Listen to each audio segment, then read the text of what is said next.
My help comes from you. You're right here. Welcome back to Man Up on Iowa Catholic Radio. Excited to have on my favorite Iowa quarterback of all time, Ricky Stanzi. Ricky, welcome to the Man Up Show.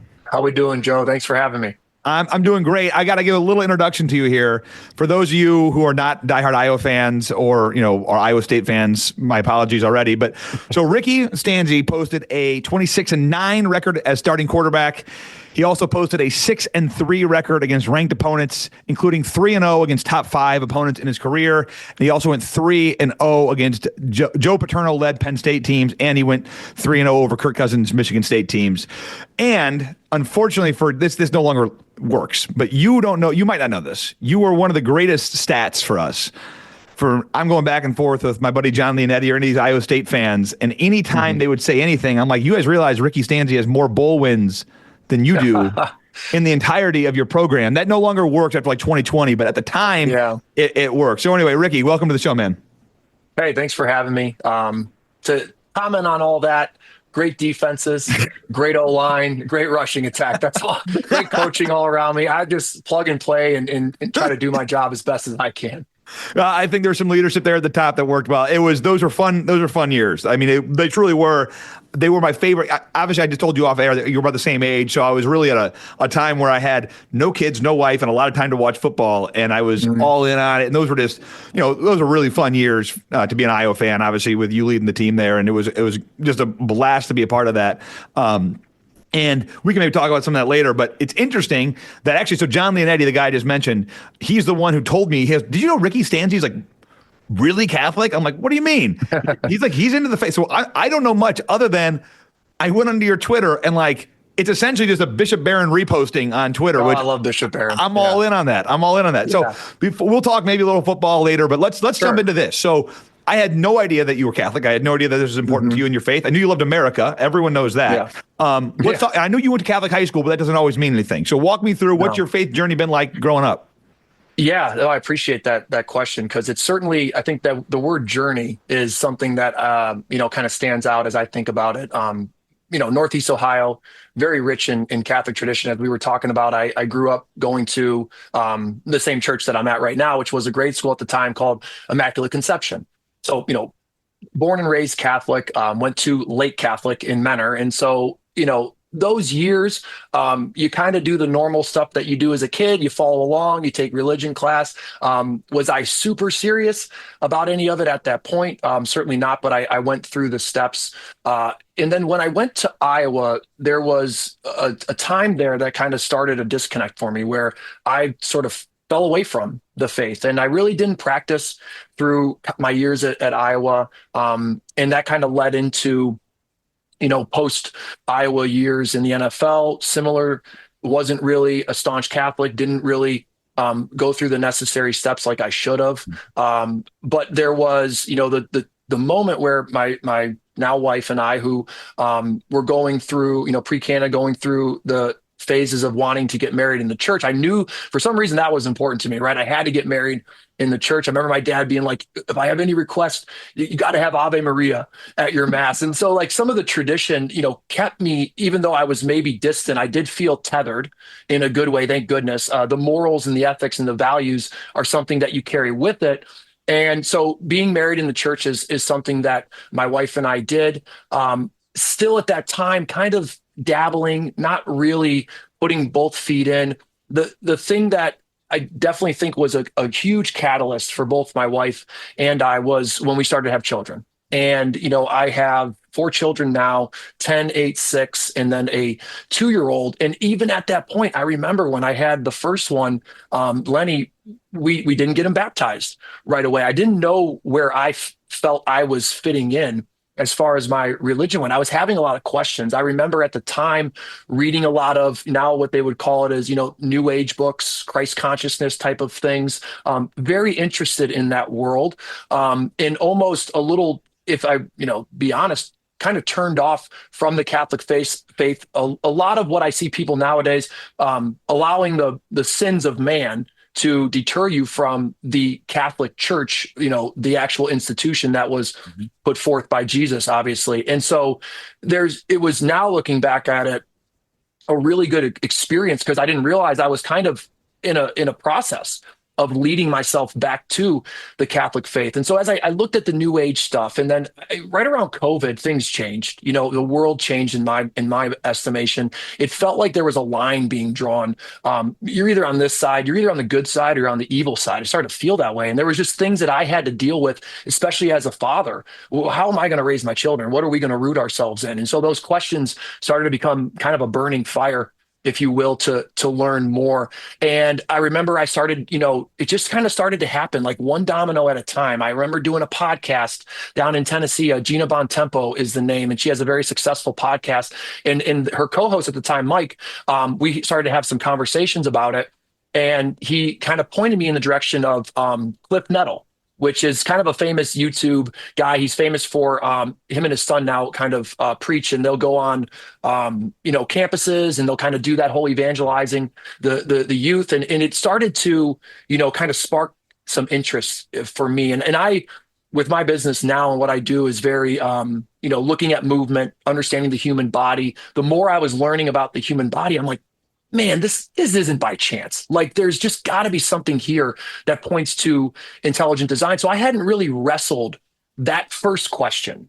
Is this an intelligently designed universe, or is it just by chance? Is there just evolution? So I was like, well, let's start there. So I start there. The book that kind of is a jumping off point for me is Stephen Meyer's work, Return of the God Hypothesis. And so, he's had a few books. That was the latest book. And that was a very logical, very reasonable approach, not really getting into the faith side of anything, just tackling that question. Is this designed or is it by chance? I finished that book and I'm like, okay, evolution's ridiculous. Like I got to now, okay, it's intelligently designed. Okay, but then who's the God? Is it pantheism? Is it, is it deism? Is it monotheism? Who's the guy? So then that timing of Cliff Nettle's work, and he's talking on, these campuses, and he keeps talking about read the Gospels. So then I'm like, okay, I read the Gospels. So I finally actually sit down as an adult and read them from front end to back end. And I just remember being like, wow. I'd never really, you go through school, and I think there's always that side of like, man, this is school. It's another subject to you. But I wasn't approaching it with that, like, I want to learn. I'm soaking in each word. And, reading Jesus's words are very moving, as everybody that's read them knows them to be. And so that lit a fire. And then it got me into, okay, is it whose version of Jesus's teachings are we going through? And the logical point was, okay, well, Jesus is the one we need to follow. He's my alpha now. Okay, then who did he talk to? Okay, well, he talked to the apostles. Okay, well, who did the apostles talk to? Okay, well, they talked to the early church fathers. And then I come around to, well, this is apostolic succession. Like, I'm right back home. I'm back in the whole thing that I started in, literally my backyard, a stone's throw away. It's just so funny how God works. And I find myself right back in my Catholic faith. And I honestly feel like it's a reset for me. I feel young in the faith. Now I'm kind of in this, like, I got to learn everything I can about, Catholic doctrine. I got the catechism right here. I've got the, Ascension Press Holy Bible. I'm buying everything I can. Yeah. I've got my little books that I have over here. Yeah. So I've got my catechism. We're comparing Bibles right now, guys. And we have the screen up. We're the exact same Bibles we're holding up. I got the weekday missal. I've got my rosary in my pocket, rosary on my wrist. And I'm just kind of, that's the center. And now anything that I do from there is filtered through these teachings.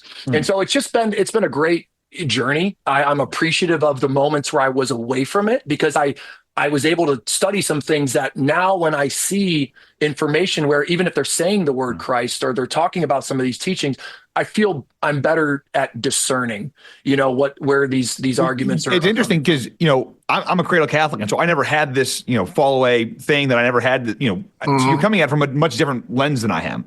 And so I think it's really interesting because where it is similar. And my listeners have heard me tell the story, but I was steeped in Catholicism. One of the reasons I went to Marquette instead of Iowa was because it was Catholic, and I wanted to meet a Catholic girl and all these things. And Milwaukee's a great town. And I still went to lots of Iowa games. I traveled to many Iowa games throughout that time. Don't worry.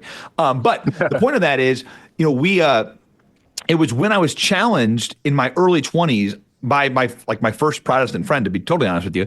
I'm like 24, 25 at this time. And he's like, hey, why do you do this? Why do you do this? Why do you pray to Mary? Why do you worship Mary? Why do you do this? Sure. And for the first time in my life, I have to go through and answer these questions. Where the similarity is with you is you were also wrestling with these questions. And I think the interesting thing is every time the Catholic Church, I read the catechism, I read the scriptural references for why. I'm like, oh, that makes a ton of sense.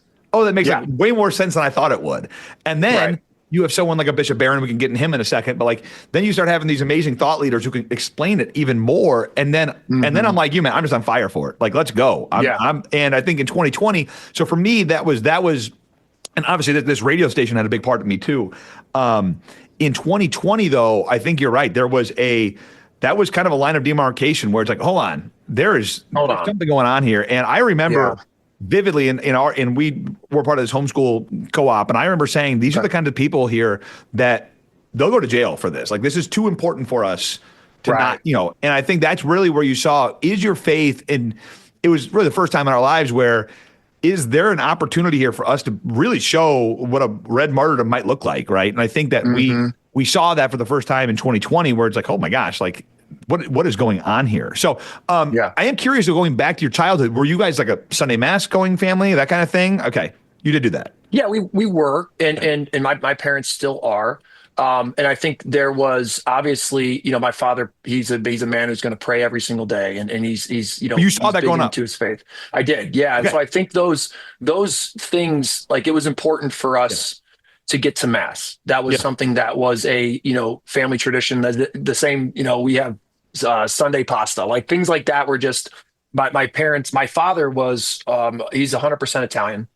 And so both of his parents were off the boat, and like that Catholic tradition was just, it was, an underpinning to a lot of those immigrants that were coming over and kind of planting the flag in Northeast Ohio. So it was strong enough, but I still think that the pull from peer pressure and, the desires of the flesh, the desires of the world were probably too strong to really latch me in.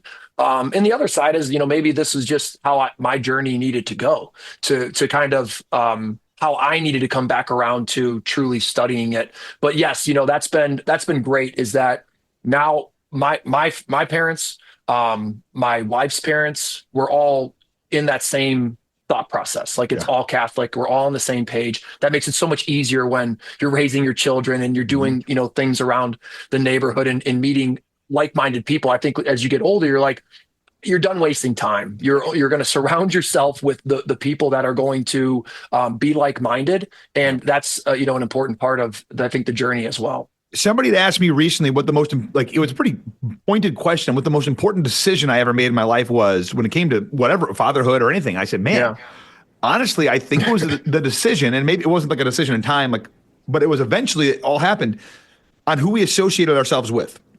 Because you are going to be, I always joke, if you're hanging out with, if your five closest friends smoke, drink, and look at porn openly all the time, or your five closest friends, like five priests, like you are going to be more like one of those two groups. Absolutely. And so as I thought about it, I'm like, man, I think the most important decision I made was like surrounding myself with awesome Catholic people who are striving for holiness. So curious your advice then. You came from the gridiron. I mean, you came from leading football teams. That's a very masculine thing. I would argue it's not very authentically masculine. It is masculine in a lot of ways. The football culture oftentimes is very toxic. What is your advice to men to live authentic masculinity today? It's a great question. I think, the first piece of the pie that I think has been something I've seen just in front of my eyes, has been probably something in my mind as of recent, is this battle of pride and humility. And, being a humble leader, I think has been something that's very important. As you humble yourself, you start to look for things to root yourself in. And I think from a leading perspective, as you're looking for this masculinity, well, then, okay, what is that? Is that I'm better than you?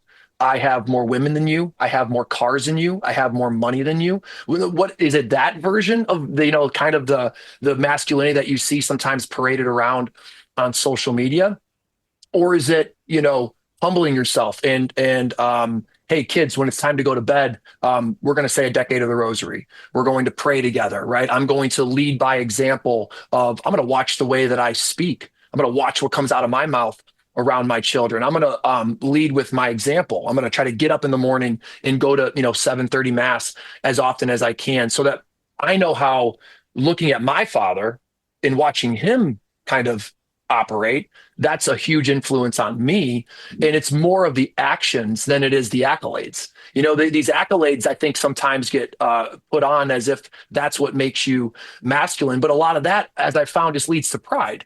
So it's this battle between pride and humility. And it seems like, as I study the great leaders that I'm interested in now, the church fathers and the bishop barons, they just approach things with such humility. It's humbling to watch their humility. And so that's something that's always stood out to me. It's off-putting at times when you see somebody that's prideful now. I can see kind of through that. And I'm like, I don't want to be that version of masculinity. I don't want to be that person that, I need to be better than this guy.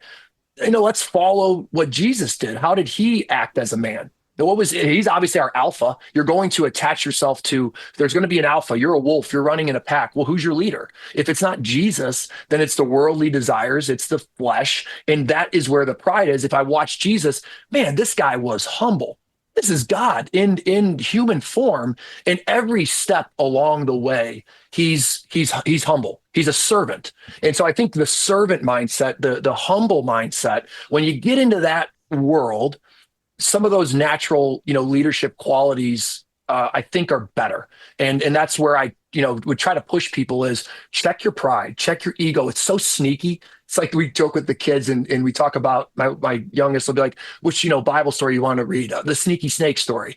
And I'm like, yeah, that snake is sneaky, man. He's going to find ways to convince you that you're God. He's going to try to put you in that place where you're going to try to elevate the desires of the flesh instead of the desires of the spirit. And so that humility versus pride thing, I think, is a great way to attach yourself to a good leadership journey. I think, so Father John Ricardo, I don't know if you know him, he's a hero of mine. He always talks about he was like a stone mason. He worked with stone. He was a strong man. He was physically a strong man. Secondly, sure. What did he do? And as you're saying this, I'm sitting there thinking the vision of him washing the disciples' feet, washing the apostles' feet at the Last Supper. It's like, that's the vision, right? That's authentic masculinity right there. Par excellence is the creator of the universe washing the feet of these fallen men. Absolutely. I do think you're right on, which is to say that as men, especially as you get older, the idea of the boastful, arrogant guy who can do whatever, that goes away. You see through it. Like, wait, no, I don't want that. That's not. And so I'll oftentimes tell people,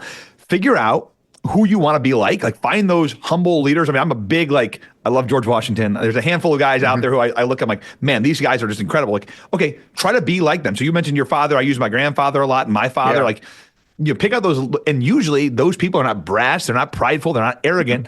You're looking at them, it's actually the meekness, strength, under control that you look for. So I think that's a great answer. All right, can I hold you for a break? It'll like a 1 minute break, and then that way we can at least get a couple more questions in on the back end. That work? Absolutely. Right. We're going to head to a short break, and we will be right back. Copy Systems Inc., our sponsor, provides a single source for all office technology needs, including IT support, copiers, printers, document storage/retrieval, managed print, and reverse osmosis water systems. With 4 locations throughout Iowa, learn more at copysystemsinc.com. Support for programming is provided by St. Vincent de Paul of Des Moines. This February and March, St. Vincent de Paul is working to freeze out hunger, a community-based effort focused on the needs of nearly 57,000 neighbors in Polk County who experience food insecurity. Through local food pantries and thrift stores, St. Vincent de Paul provides food and basic necessities for families and individuals across central Iowa. St. Vincent de Paul, a first step to a second chance. More information is available at svdpdsm.org. Support for Iowa Catholic Radio comes from Pulse Life Advocates. Praise God, your mother was pro-life. Pulse Life Advocates has been a voice for the voiceless in Iowa for 53 years, and the Lord's call to protect his children continues, all united in one basic belief: the right to life for all. We advocate for all human life, from fertilization until natural death. Visit pulseforlife.org. Thank you, Pulse Life Advocates, for your support of Iowa Catholic Radio. Thank you to our business partner, Big Red Q Quick Print. Family owned and operated since 1980. Big Red Q Quick Print is a full-service print shop ready to help you with all your printing needs with speed and accuracy. BigRedQ-DSM.com. Support for Iowa Catholic Radio is provided by Farm Bureau agent Cindy Schulte, offering insurance for home, auto, life, business, and more. It's your future. Let's protect it. Learn more at cindyschulte.com. Iowa Catholic Radio thanks Farm Bureau agent Cindy Schulte for her support. From Spencer to Story City and everywhere at iowacatholicradio.com or the Iowa Catholic Radio app. Listener-supported Iowa Catholic Radio, connecting people to Christ. My help comes from you. You're right here. Welcome back to Man Up on Iowa Catholic Radio. I am still here with Ricky Stanzi, Iowa quarterback. And Ricky, obviously you know how to be a quarterback, and I think all of our listeners just learned you know your faith pretty well too, man.